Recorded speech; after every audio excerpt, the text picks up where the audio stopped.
มาแข่งคือบ่มีหมาก มาแข่งคือมีหน่อยแท้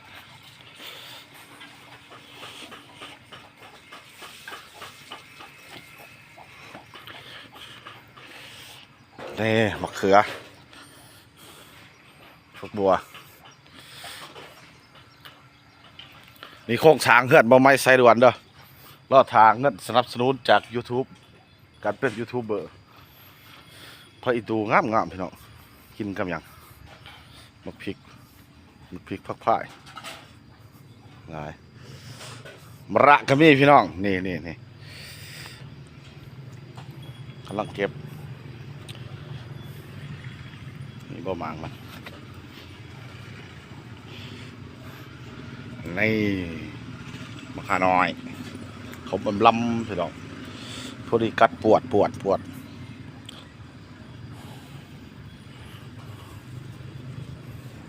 นี้ซ้ำนี่แก่แล้วป่ะ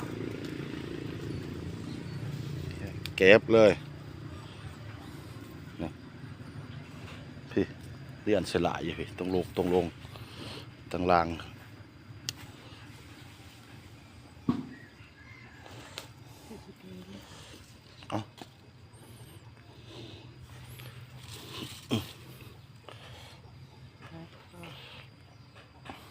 มีหอนบักโม่หวานพี่เนาะ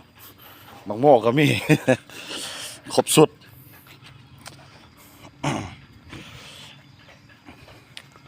โครงสร้างเพื่อนบ่ไม่ใส่รวดหรือบ่แล้วจักเถื่อพี่น้องเลยทื่นหายกำไรเบิด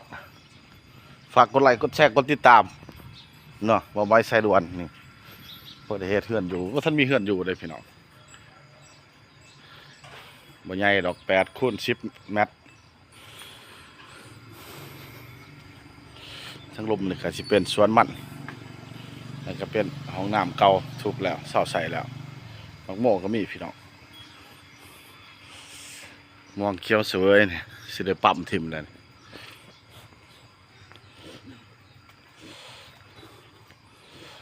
มะเขือ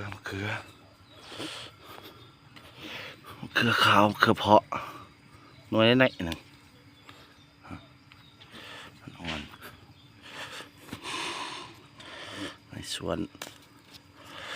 สวนบ่ไม้ไซด่วน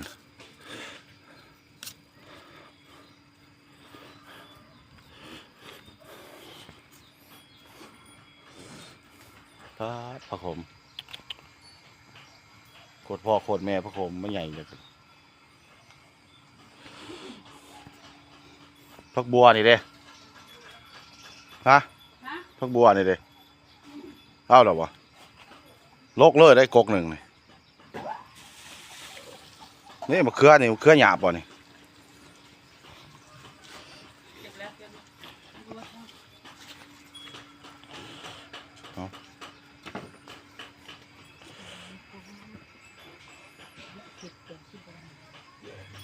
จะกินกับน้ำ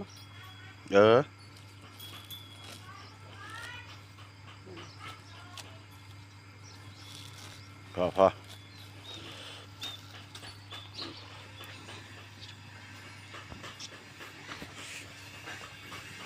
มัก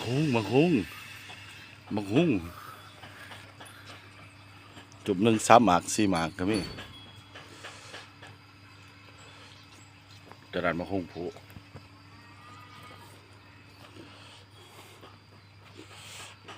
ไปโอ้กอกนี่แห้งลายพี่น้องไปเกียมเฮ็ดช่อยจุเฮาบ้าน